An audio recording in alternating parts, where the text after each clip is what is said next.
Hi guys, today with us is Donna Pace. Welcome, Donna. Hey, It's so great to have you here. You have been practicing, teaching, studying, and consulting in human design since 2012. You stepped into this body of knowledge originally through the Gene Keys, which is based on the teachings of Ra Uru Hu, or as known Alan Robert Krakower, the founder of human design.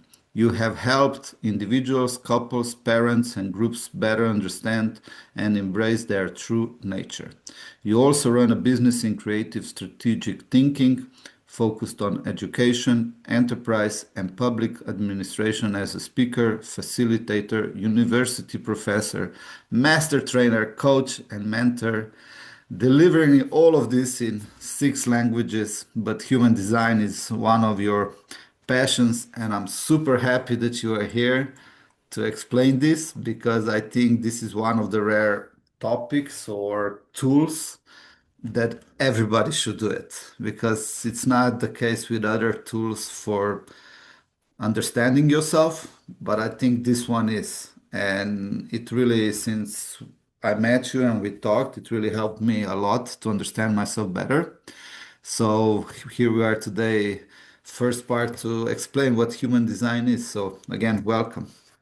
thank you so much, Matt. It's such a pleasure to finally be here. We arrived We arrived after a some couple of months. a couple of months, but it was well worth it. So tell us for the beginning. I did introduction. You have your own business and human design. So how these human designs, started? Why, where, and why did you decide then to go into helping people actually with this knowledge? Because it really is amazing. Once it's complex, then you need time to understand it, and you need, put an effort into it. But where did it started? Well, let's start from the start, and I'm going to kind of Okay. forward track really. First of all, Okay. it's really almost a serendipity to be talking to you today because we've just moved into the new year cycle of human design. So it's really beholds that we are speaking now. It's like a birthing time also Mhm. for you and I and those who may be following us on this podcast. So happy rave new year. It started on the 21st of January. I started backtracking. I started with human design because out of the blue, I went to visit a friend in a store in Malta. As you know, I'm of Maltese origin. And I was visiting. I left my country many, many, many years ago, but I still go back regularly. And she had a book on her counter in her store. It was a health food store. Mhm. And she says, Donna, you're just the person I was waiting for to turn up to share this with you. You have to read this, Donna. I know it's going to be something right up your street. What? Her name is Geraldine. And hi, Geraldine. I know you're going to be listening to this podcast sooner or later. And the book was called Gene Keys by Richard Rudd. And Gene Keys is a book that really unveils the value of the 64 hexagrams in the Chinese I Ching. We'll be coming to that when I try to synthesize Yeah. the whole body of work of human design.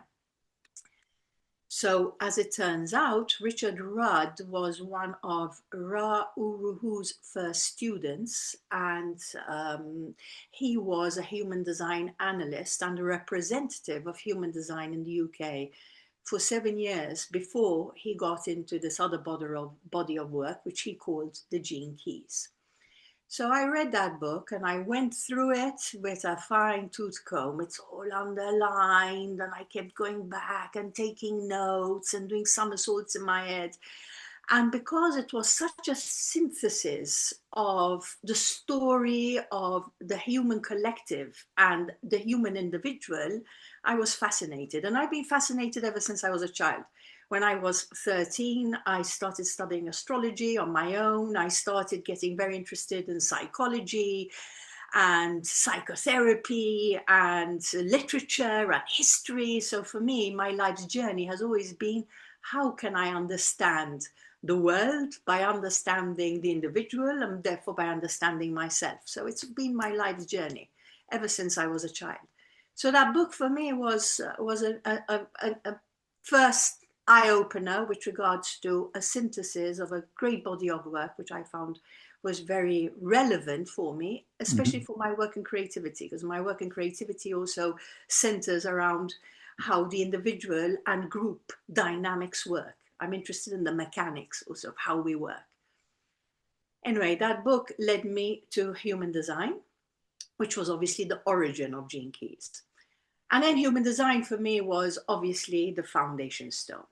If you want to go to Gene Keys, and I know that I have many friends and colleagues who are very enthralled by Gene Keys, and it's a wonderful body of work. But if you really want to understand Gene Keys, my recommendation is come to the basis, come to the foundation of the house, and understand the depth and width of human design. So that's how I got into human design. I got into human design through a window, and then I finally went through the big door of the whys and wherefores. And I haven't stopped studying since. It's an ongoing journey, and like with everything else in life, you can't sit on any kind of laurels. There's always more, and there's more. It's like the cosmos. It's like the multiverse. It never ends. So that's how I got into human design, by chance, and I responded. The light in my sacred was so vibrant that I responded. And even today, I opened a book. Before we started this, I was just going through some notes, and I kept telling myself, I so love this. I love it. I love it. I love it. It just uplifts me, makes me happy, because I know it's something of value, at least It to is. me. And I hope that through the value of it to me, I can cascade it to others. So that's really how the story started. Yes. So you, like people when they come to you, right? Let's start with the humanism. What is actually human design, and what people actually need to do before they come to you? It's a very small question, I but know. there's a big answer behind that. I'll try to synthesize because, like with my creativity work, sometimes it's hard to verbalize in 2 words what it is. But I shall try. What I mean by this, because we're gonna record two at least, so maybe in today I would really like to touch maybe when we talked privately, you explained me how, Alan started this. I would love to if you can tell that story, how the human design, because I think it's important to say this is scientific. This is, approach. It's not It's something imaginable it's or not whatever. fluffy Fluffy. hullabaloo, or Yeah, it's not a exactly. it's not So, a so maybe it's we can start today to explain this, and we go to the point where what is in mechanics, or what are the mechanics of the human design. So let's try to synthesize for those who may be approaching human design for First, the first yeah. time. Human design is an imprint, a Mhm. blueprint of the mechanics of each individual. In the same way, our fingerprint tells you who you are, in the same way, your genetic coding tells Mhm. you who you are and how you are built. Human design is a system that brings together a quantum field of information that allows you to open up what we call a chart, a rave chart, a human design chart, which is like a blood analysis, or like an x-ray of every human being's complete reference pool. So human design is a system that allows you very quickly, once you begin to understand how it works, to look at the photographs, to look at the fingerprint of every human being. We call it the science of differentiation. This was the title tune that Ra gave human design to encourage everybody to be very aware of their own uniqueness, in the same way your fingerprint is unique, in the same way your coding is unique, your genetic coding is unique, which is the sum total of everything you've Mm-hmm. inherited. In the same way, human design gives us that very deep vision. You can go as deep or as wide as you wish, because it can tell you about your psychological, emotional, and physical dynamics. And then you can also go into it to use it for psychotherapy. You can go into it to look at it for healing. You can go into it to understand really where your Achilles heels are. And it's not imagination. You don't need to spend 8 hours on a psychiatrist's couch. I have a little pussycat who has decided to play with her mouse, and has a little bell. You may be listening to the little bell. That's fine. We had I've just dogs on removed. the podcast. We had This, all of this it. is this is the little mouse that she was Uh-huh. playing with. She's recently taken to playing with a number of toys that she had ignored for a long time. So, synthesis of human design, it is a blueprint of your mechanics, and it is very logical, Mm-hmm. and it has a very simple format if you want to stay in the simplicity. And it's like learning how to drive your own vehicle, learning how to drive your own car. So this is really what human design is. Okay, let's go one step back. Could you explain his story? How it started, the Ibiza, the supernova, because I think it's very interesting story. And maybe we can start it with there, and then we go actually in details what kind of parts the human design includes. Sure. Now, obviously, I mean, I am one of many who has discovered the story of Ra Uru Hu, and therefore I am one of many voices who's going to contribute to this podcast in concrete with regards to how it all started. So you know you're probably going to be able to pick this up in many different areas and resources. But there is one particular YouTube explanation which I would happily recommend after we're finished, because it is Ra Uru Hu himself from the horse's mouth explaining. It's an hour long. It's an hour long YouTube. They can find it on my website because I did the Yeah, article on him, yeah. and the video you're talking about, You it's put it there. up. Yeah, it's Okay, there. good. Yeah. Great. Then you've already read my thoughts, and obviously such beautiful synergy. I love it. This is the beauty of design, that it attracts to you precisely what is needed in any moment in time. So I don't even have to say it, and you already have it. This is the magic of human design, this resonance field that Mm. we keep attracting to ourselves. It's like a great attractor.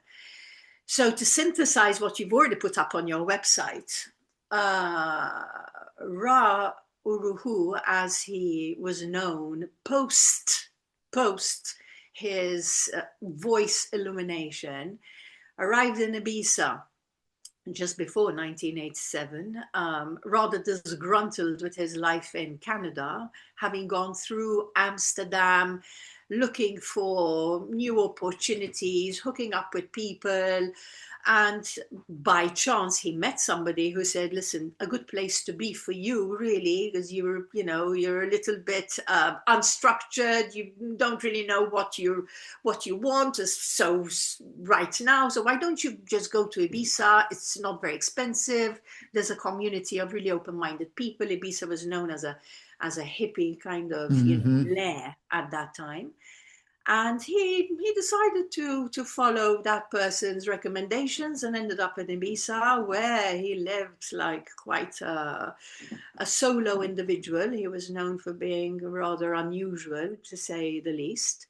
And he lived in a little casita up, in a forsaken part of Ibiza. And one fine day in 1987, on the 3rd of January, he had a visit, a knock at his proverbial door. And that door was the door to a cosmos and body of work, which is the human design that we all follow today. Mm-hmm. So he was visited by what he calls the voice, Yeah. and the voice is his interpretation of what happened to him. And for 8 days and nights, he wrote ferociously because he was told that he would be the messenger for a new science, for a new way of understanding human evolution in Mm-hmm. preparation for 2027, which is the year we're moving into. Which is why also this podcast is so relevant in time, because there's a certain urgency. 2026 is the year of the closing of the door. 2027, we move into a new period, a new evolutionary period. So Ra's really commitment was to start us on the path to being the humans that are going to bridge the past in the present to go towards the future. Mm-hmm. And this voice put together the synthesis of the body of work, which is the human design that we know today. Now, as it were, 1987, January 1987, was also the year when it's scientifically recorded. It's not just coming from me or from Ra, it's scientifically recorded. The death of a star, the supernova SN1987, bombarded Earth with atomic subparticles that posteriorly were known as what he called the neutrino stream. And this neutrino stream in 1987, when he was already speaking about the impact of cosmology and how the neutrinos that go through the sun collect information and penetrate the earth, millions and millions of neutrinos every second. Right now they're here, we can't see them, but they're here. They're penetrating the earth with information. Mm-hmm. So this supernova, to a certain extent, this breath of the dying star, was the beginning of what is the consciousness that we have today, of how we are all connected, not only to each other, not only to planet Earth, but also connected to the information fields of the universe. So that's really the story of Ra, who changed his name posteriorly. Mm-hmm. Ra, obviously, Ra means sun, but Uru Hu means the one who brings the message for the after. So that is the reason why he called himself Ra Uru Hu. It was a total metamorphosis between his posterior life to his anterior life to his posterior life. Mm-hmm. And really, when we talk about the voice, I was thinking about it today. Ra's voice, his own voice, is very particular. All our voices are very particular. In Mm-hmm. fact, in human design, we have what we call gates, and there are 11 gates in our system, in our vocal cords, and they all have meanings. They're like doorways, and they all have a particular sonority. And Ra was penetrated by the voice to bring us this information, but Ra's voice himself is the voice. This is the voice of human design. There are millions of voices now today talking about human design, but the voice and the source is Ra Uru Hu. And I would encourage everybody, whether you listen to this one, to that one, even to myself, but the source is Ra. And it's like, for me in creativity, the source is Edward de Bono. He's the one who brought me to this body of work. The voice of human design is really Ra Uru Hu, and I encourage you to listen to his voice, because we can only be impacted by those who penetrate us at the right time, in the right moment. And for me, Ra is the oracle of human design. You know, take it or leave it, like it or not. Yeah. Ra was somebody who generated a certain love-hate relationship. There are those who loved him and those who didn't. But human design is not a system of judgment. So, you know, I don't enter into that. Yeah. One can say whatever one wants about Ra, but he was the oracle. Yeah, also in the article, they have a lot of videos and links to the resources of original resources.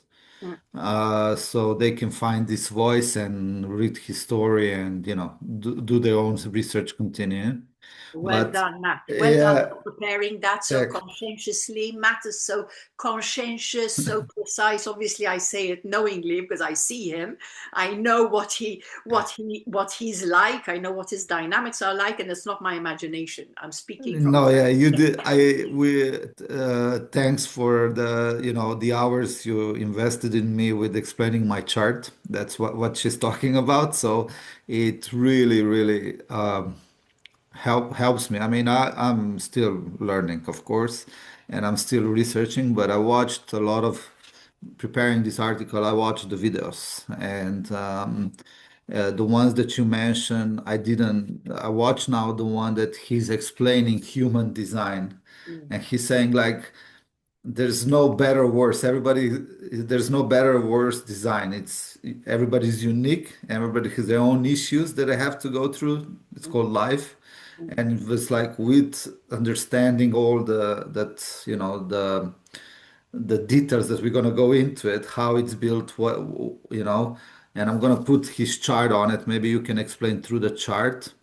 But yeah, it's super interesting. So, Donna, why don't you tell us, from what parts is built this human design? What is includes astrology mm, and all of those types that mm. you mentioned to me in private that are actually I Ching chakras. So the complexity of human design, and at the same time the means we have to simplify it, because Yeah. complexity requires simplification. The complexity of human design is that it is, as I said, a bridge between the past to step into the future, Okay. and therefore it brings together the wisdom schools of the past. As we know, wisdom schools of the past were also anchored in both in science and mysticism. So it brings together four great wisdom schools, which included all of those things, both science and mysticism.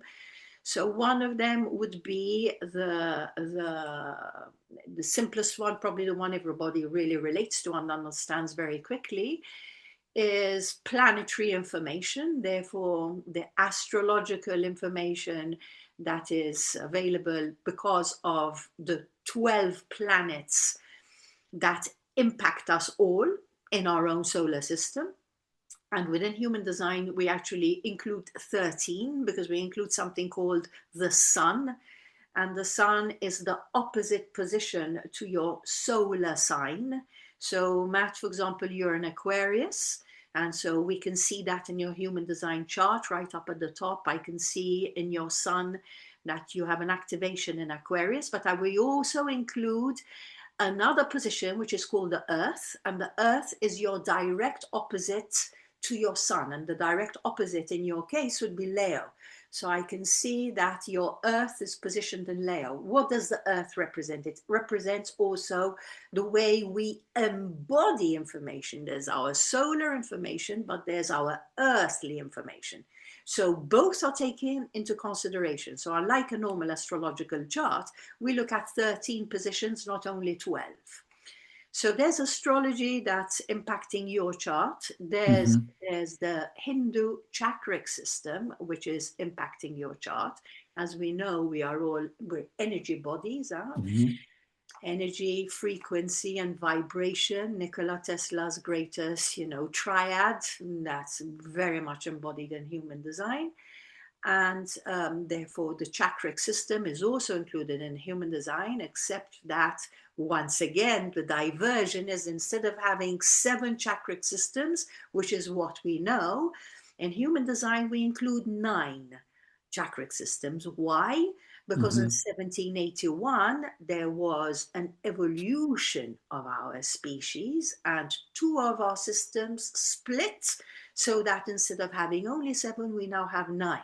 And Hmm. that's also embodied. We are the nine centered human being in evolution, waiting to blossom by 2027. So between 1781 to 2027, our systems moved on into a different dynamic. So there's the chakric system, then there's the Kabbalah, which is also involved in human design. Kabbalah, that's if you're familiar with the tree of life from the Kabbalistic system, it's got 32 branches, which you can see in the design. So in design, we're seeing the 32 branches, we're seeing the 9 chakric systems. And last but not least, there's the fourth element, which is the Chinese I Ching, which is also a tremendously complex body of work, which included both science and mysticism. And within the Chinese I Ching, we have an embodiment of 64 hexagrams. Now, today, these 64 hexagrams are directly connected to our genetic coding. And therefore, those 64 hexagrams are also imprinted of each and everyone's genetic codings. So it's not just the body of work of what the book of changes, as it was called, the Chinese I Ching, is about, but it's also about your genetic imprinting. So those are the 4 bodies of work that are included in the synthesis of human design. Then there's the additional part, which is the quantum field, which has to do with the neutrinos and their coding, the coding, which is what gives us your mechanics, your blueprint. So that is the synthesis, which is quite mind-blowing, because if you become a specialist in each one of those areas, you can spend 2 lifetimes just studying those. Yeah. So it's a way of bringing all that together and taking us forward into this new evolutionary period, bringing with us what was, that's relevant in concrete for us now, and where it's taking us because of this evolutionary process we're going through. So this is really what human design is about.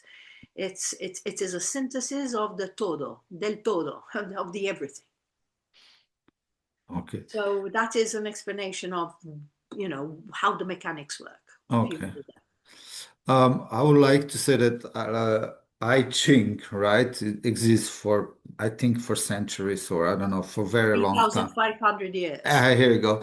So what they're explaining in I Ching, the science proved like maybe 30 years ago, like in like you say, in our genetics, right? Because everything is actually mirrored to everything they say, they found it in our genes. They scientifically proved, right? And I would really like to emphasize that when Ra got all these messages, they were proving for I think 4 or 5 years. They went through the process that this is scientific approach, that this is actually scientifically proved everything before it went worldwide. Oh, sure. I mean, Ra was a 5-1 manifester. Obviously, this is my jargon. I'll try to explain this as we move forward. But he couldn't risk his reputation by launching something that wasn't, de facto. Yeah. So he spent years researching this before he launched it, and Yeah. researching it and piloting it. And in fact, after his revelation with regards to neutrinos, it became fait accompli that neutrinos actually existed, and he had this information before. So we know that many scientists around the world very often actually have these downloads either in dreams or because they've suddenly had a source of inspiration.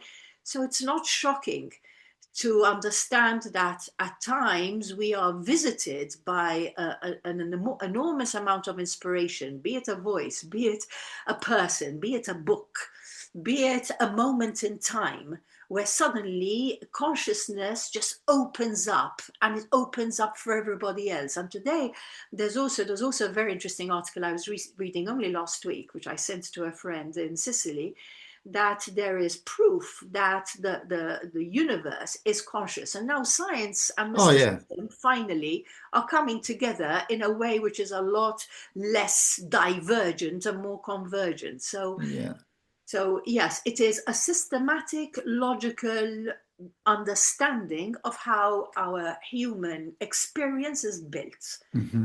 And it is not a belief system, it's not a religion, one can take it or leave it, but Yeah. basically in the same way you go to the doctor to get your blood test and you don't question it, the same way human design can open up your own DNA imprinting, and it's your genetic imprinting, it's your mental, emotional body, and it could be a very easy way for you to understand yourself, your partner, your colleagues, and your kids. Mm. And if we don't try to put everybody in the same factory line and appreciate that they all have their own fingerprints Yeah. and respect the fingerprint, then there's less need for intolerance, judgment, and the kind of silly frustrations us human beings go through because of our own mental monkey mind. Mm. Just give me a second, please. Anyway, Oh, okay. Oh, just a second. Here we go. Okay. Um, w- I never done this before, but let me put you're going to uh share something, you're going to share a chart. yeah, just a second. Entre-temps, je vous salue à tous mes amis français y a todos mis amigos españoles y a los catalans parlants u l-Maltin kolla li kunu hawnhekk dan il-podcast. I would like to really invite you back in, for those of you who've already, accompanied me in this journey, and for those of you who may jump onto this Noah's Ark, as I call it. Here we go. Hmm? How this looks. Can you see it? Yes, I can. It's a little bit small, but I can. Yeah. Yeah, but my screen. Okay. I Big. hope, I don't know because I don't know how it's recording. I hope the people can see. Anyway, what I can do is I can open up the chart. So, okay, tell me, Matt, I'm following your cue. You're the Okay. from the director. Just 1 second more. Let me see. Okay, great. Okay, now it's better, right? Okay. So that's the chart, right? So This is this what is the so chart so looks like. yeah, Hey. so if people wants to get their chart, they give their name, full name, date of birth, time of birth, and place. Like April, here's his chart, April 9th, 1948, at 5 minutes past midnight in Montreal, Canada. And before we go to this, there are four types. Could you explain before the four types? Or maybe you can, it's up to you, or just explain the chart and uh, the types and everything in this. It's really up to you how you want to do it. Okay, let's therefore recap. We said Hmm. it's based on different systems. Hmm. And we're seeing those systems included in this chart. They're Okay. all there. The symbolism is all there. But before I go into this, therefore, let's take a step back to Okay. understand what Matt is just talking about. He's just asking me about types. So in human design, whenever I welcome newcomers and even those old timers like myself, it remains the paradigm that we move with. Hmm. In human design, we always look at the holy trinity of every chart. Now, the holy trinity of every chart includes three key points. One key point will tell you what family, what energetic family you belong to. And there are four key families that Hmm. exist on planet Earth, and each one of us is attached to one of those families.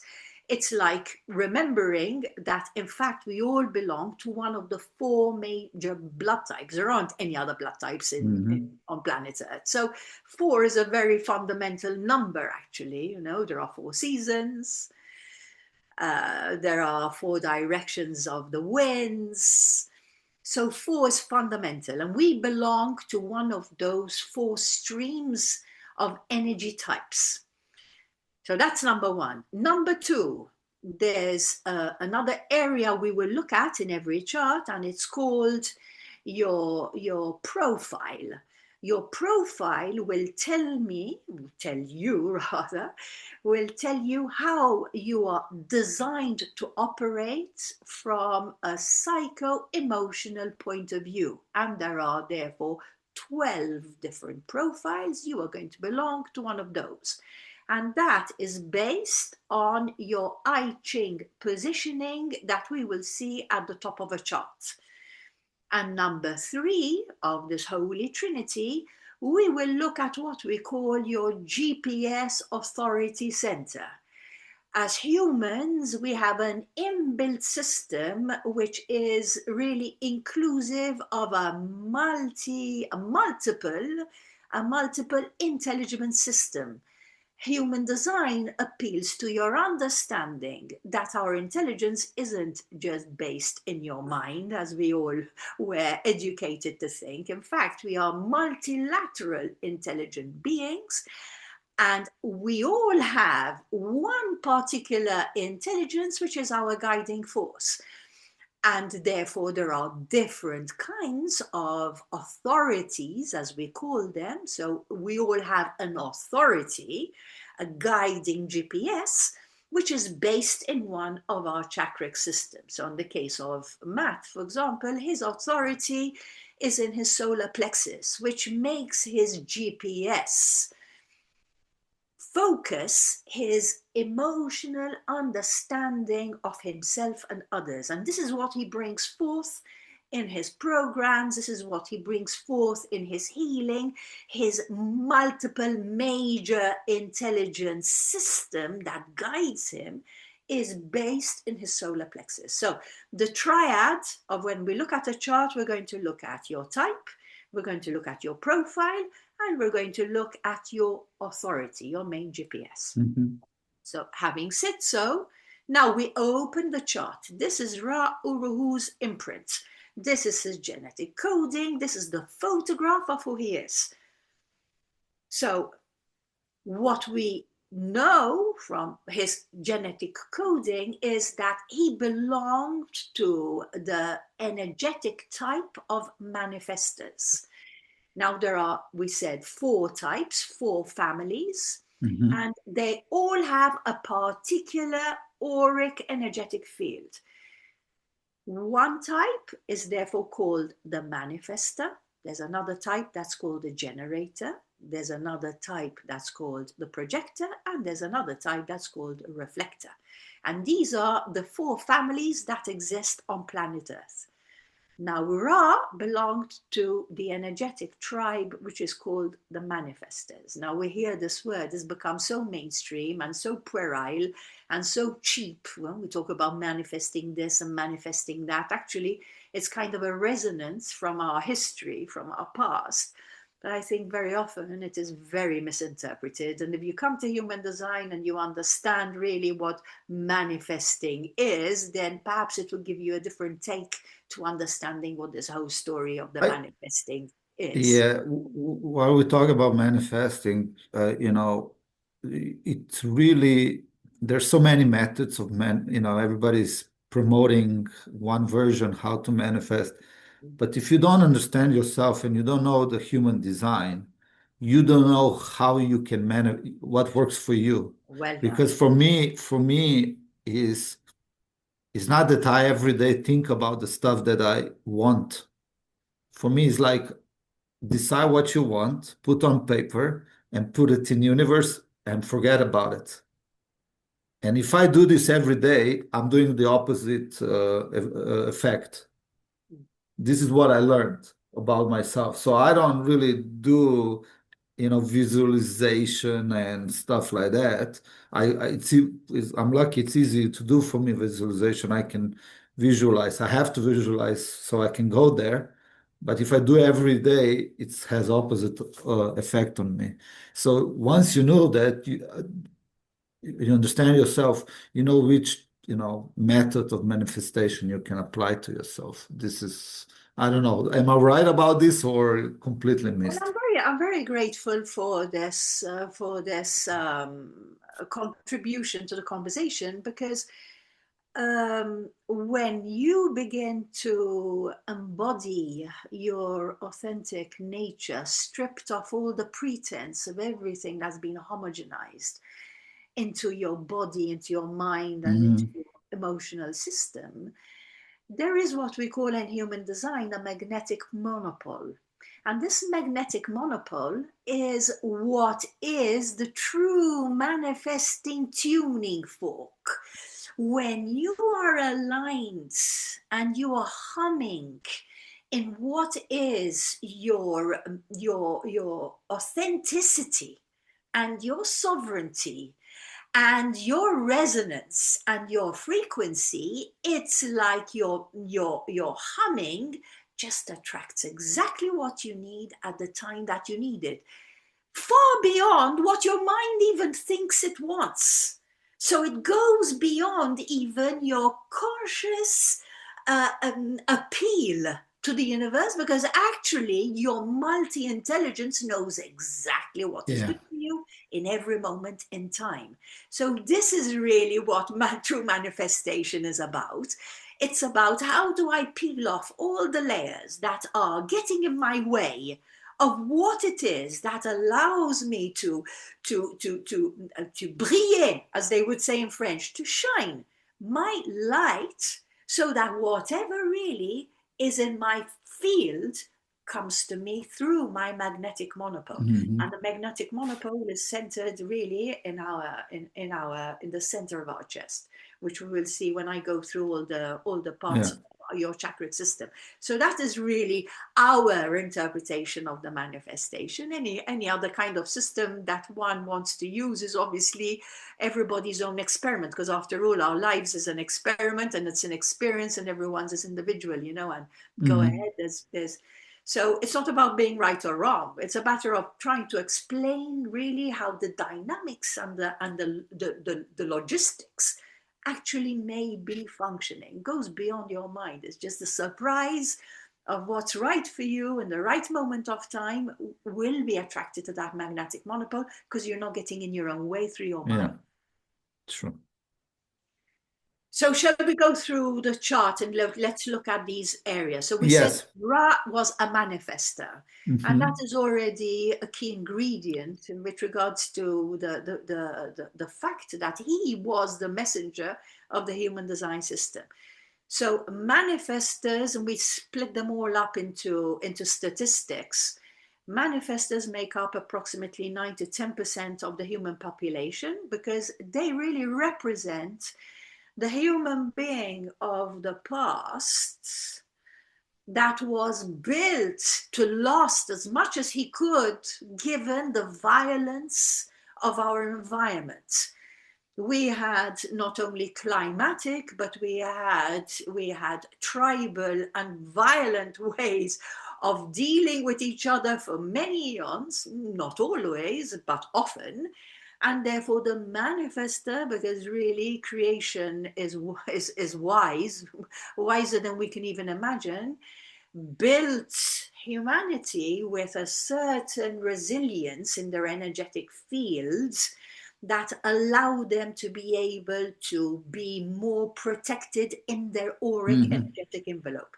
So manifestors have an auric energetic envelope which is more resilient and which is able to go through life, really asking people to get out of the way because of their resilience, so that they can move through freely. So manifestors, those of you who are manifestors on this podcast, or who will discover that you're manifestors, you are built in the same way to have, in a particular way, to have a particular strategy in terms of how to manage that vehicle, which I see as a kind of tank. And there's no judgment in anything I'm saying. Anything I'm saying is very candid, very, very objective, and there's no judgment. There's no right or wrong. As Matt said, there's no better or worse.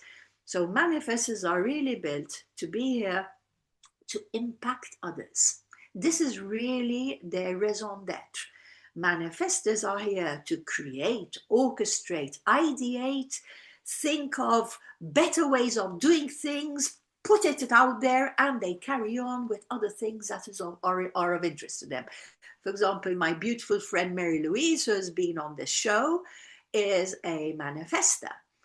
And when you encounter Mary Louise and you begin to become more susceptible to the different fields beyond the physical, because we're all obviously energy beings and we can also suss that out, then understanding how Mary Louise is a manifester can totally open up that package with regards to actually what she brings.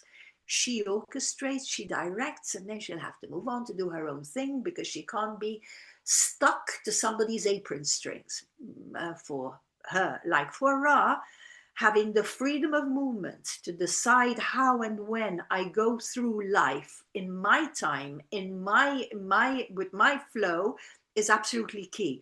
Manifestors have a strategy which is very particular, and their strategy is called to inform. We all have a strategy. Each type has a strategy, which is, Ra would always say, do your strategy on authority. You'll hear him a million times saying this. Your way of moving through life is following your strategy, your authority, strategy and authority. So every type has what we call a strategy. Mm-hmm. And the strategy of manifestors is called to inform. Why? Because a manifestor has such an energy, potent energy field, that if they don't inform people that they are arriving, that they have this idea, that they wish to do this, that they wish to do that, people can be taken aback by their force fields and create resistance for them. If a manifestor wants to have open fields, open grounds to be able to move through, he needs to inform, hey, I'm coming, I'm on my way. This is what I thought I'm going to do. This is why I'm going to be late. This is, and it therefore brings down the resistance to that very potent field, which can be very frustrating for them. So every type has what we call a strategy, and then they have what we call their keynote. So the keynote of the manifestor is peace, being able to move forward peacefully. And the opposite side, cuando giramos la tortilla, as they say in Spanish, when you turn the omelette, would be anger.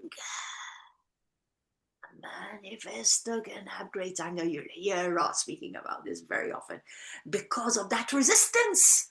That resistance is precisely what for a manifestor is very hard to deal with. There's a lot of intricacies to this, but I'm trying to give a quick synthesis to each type. So Ra was a manifestor, and only 9 to 10% of the world are manifestors today because they are carrying in this auric field, this energy field from the past. So as a manifestor, he was here to impact, to inform others of the system. Basically, he always said, don't believe me, Joe, go and try it out for yourself. It was in peace. He was also, therefore, a 5-1 personality. And where do we see these personalities? If you go right up to the top, you see that there's a little symbol at the top, which is a circle with a dot in it. This one? Both sides, yes. It's at the top. It's a 0.5, and he has a 0.1. Right up at the top, there's a circle with a dot. So on the right-hand side, you have a table in black. On the left hand side you have a table in red. Yeah. So the blacks and the reds really are a synthesis of those two sides of us, which in psychology we would call the conscious and the unconscious. It actually represents the mind and the body.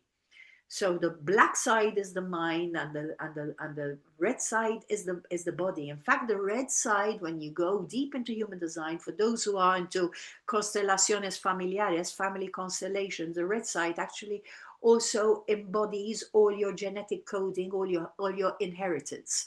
This is really your family tribe is seen in the red side of your chart. So Ra had a fifth line personality. You see at the top he has a 51.5, and on the left hand side he has a 61.1. So that 0.5 at that 0.1 is what gives me the coding of what I said is the profile. So a profile. There are 12 different kinds of profiles, and we know that Ra therefore had what we call a fifth line profile and a first line profile. The fifth line is known as the heretic. The fifth line is known as the sergeant. The fifth line is known as the psychologist. The fifth line within all that framework of lines, because each line tells a story, so you are always going to find that the profiles are going to be attached to one of the lines of the Chinese hexagram. Now, we said the Chinese hexagram has 64 hexagrams, but each hexagram is made up of 6 lines. So the personality and the design profile, when put together, gives us a synthesis, is going to be structured on one of those lines. There's the first line personality, which is what we call the investigator, Sherlock Holmes. There's a second line personality, which we call the hermit. There's the third line personality, which is called the martyr victim. As I said, no judgment, and there's reason why we give these titles to each one of these lines. The fourth line is the opportunist. The fifth line is the heretic, and the sixth line is the role model. So each and every one of you watching this has a personality profile that's going to be made up of a combination of those numbers. Mm-hmm. And as I said, there are 12 different profiles. Some are more common than others. Some are a little bit rare. Most of them are within a 15%. As we said, we're very statistical. We look at statistics. Most profiles are between a 15% more or less grouping, and some are within a 2.5% grouping. So certain personalities are unusual for the way they're put together. Ra is in a 15% grouping. A 5.1 personality means that on the one hand, he was here to universalize new truths, to bring forth to the world new truths and say, hello, this is exactly what he did, but in a way which is considered heretical. That's why we call them the heretic. So for all you fifth lines out there, you are here really to not shy away from this design, this psychological design that you bring forth, which is for you to bring forth new ways of understanding the world, the human beings, your business.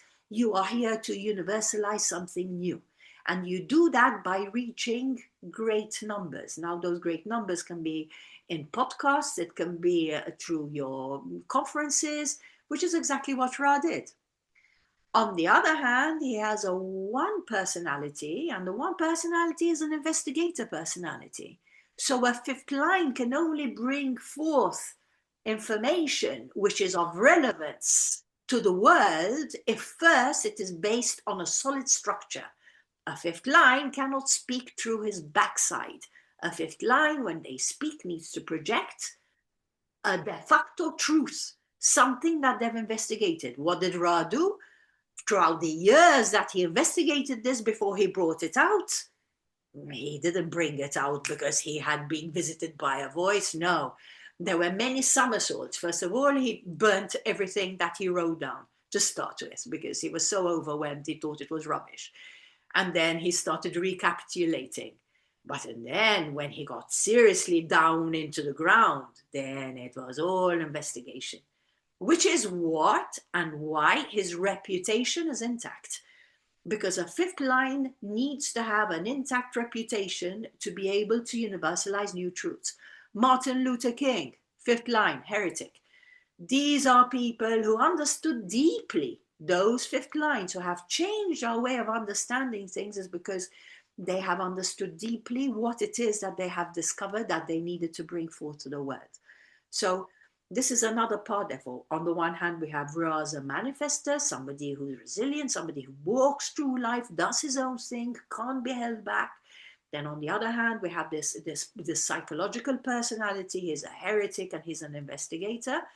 And last but not least, if we look at this chart, Then, as you can see, there are different colors. Some are colored and some aren't. So this is what we call defined or undefined chakric system. We know we're talking about chakras, but we don't keep mentioning it.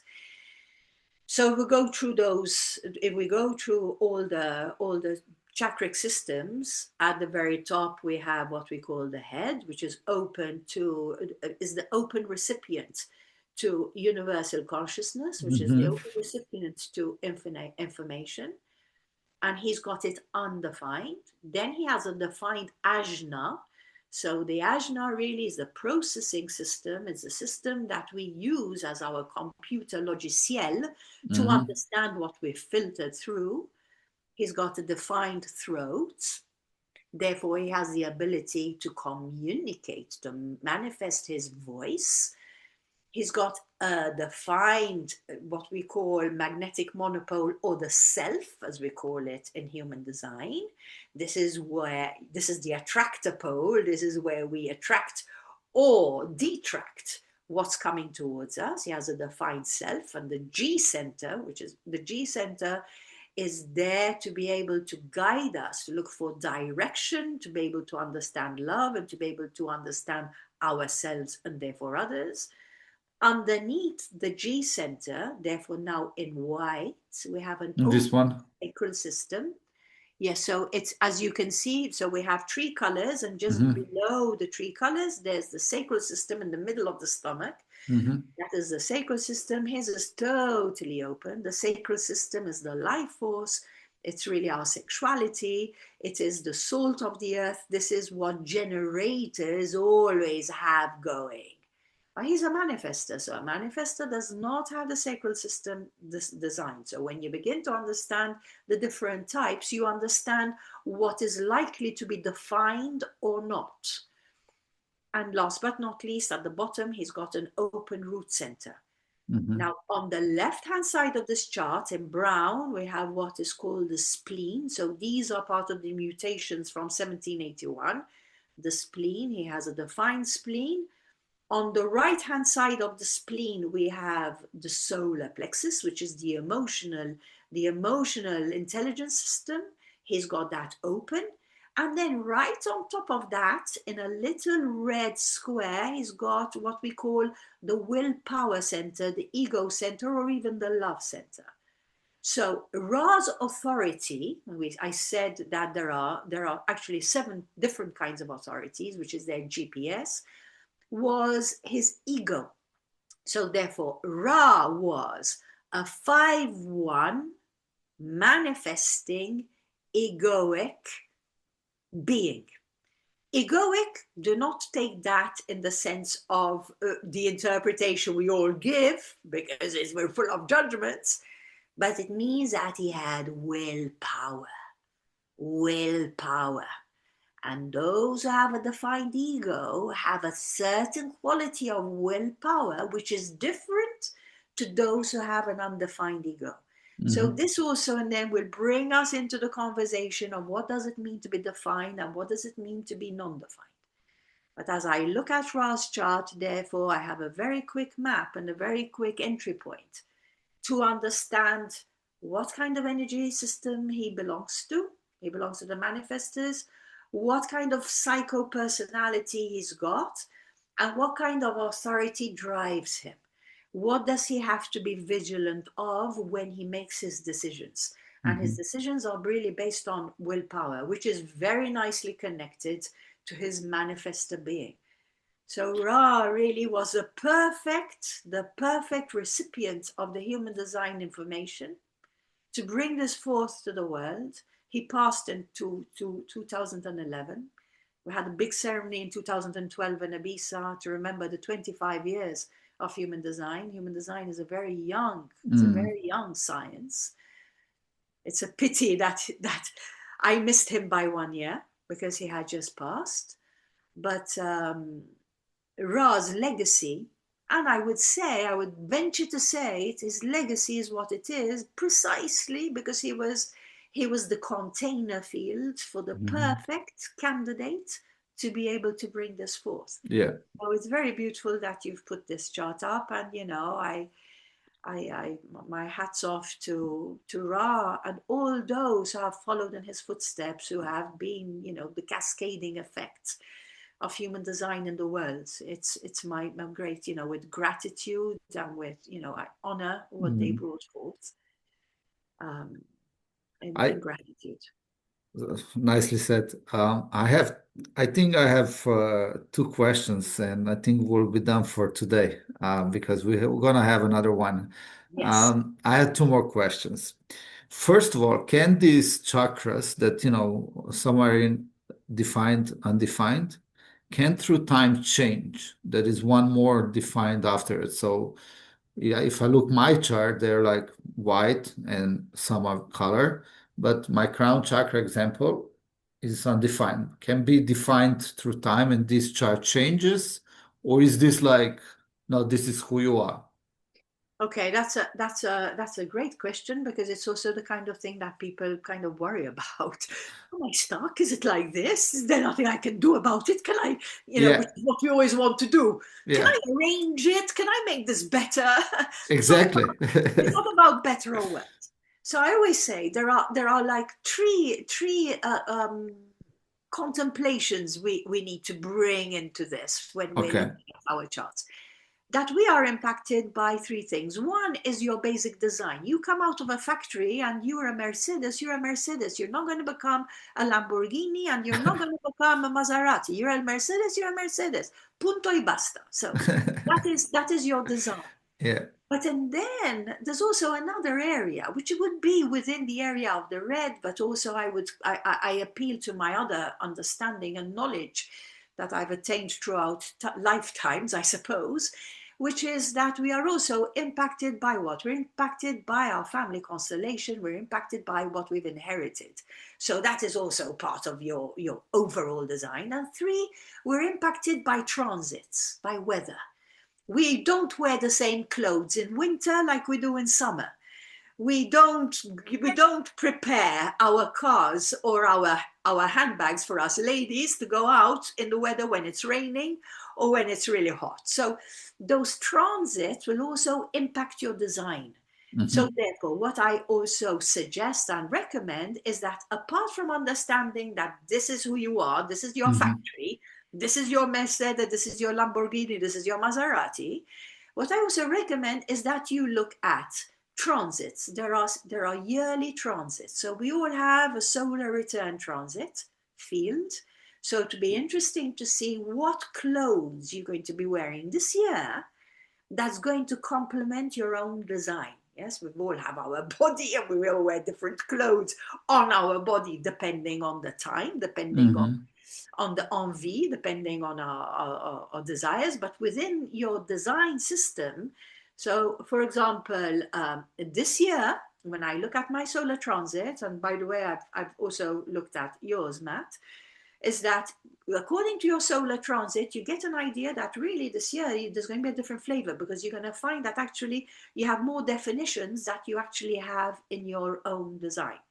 So it's not that it changes, fundamentally it doesn't, but for those of us, for example, who are sixth lines, we go through a tri-party life process, and by your age 50, there's a mutation, and now it's as if we're also wearing other clothes. So there is your design, but there is the flavor of other definitions that are different to your actually birth definition. So this is Mhm. to answer your question. Yeah. So it doesn't change, but yes, if you look at your solar return, then you'll find that there is a movement, and now you have access to certain parts that usually you don't access with the same ease. Hmm? Exactly. This is exactly what I was looking for. The because I can feel it.